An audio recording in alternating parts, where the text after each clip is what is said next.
My name's Steve Lugerner. I'm from Potomac, Maryland. What do I think of Tel Aviv?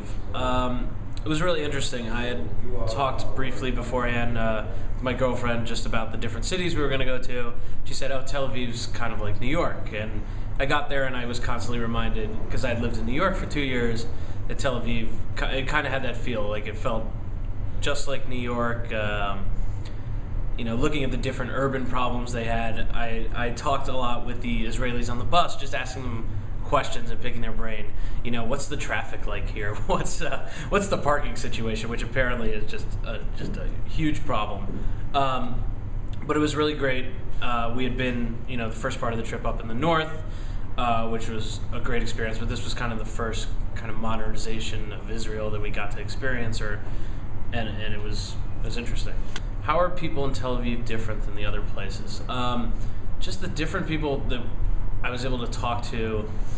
I mean, it's urban living, city living. We talked to a guy who was a friend of someone's in the group who came out and was an American and now is an Israeli citizen and serves in the army.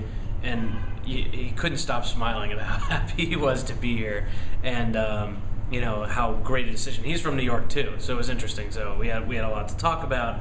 But just people were generally happy, just happy to see us. Not that they weren't in the north, but it was like you could tell you were in the middle of Israel's kind of big city living.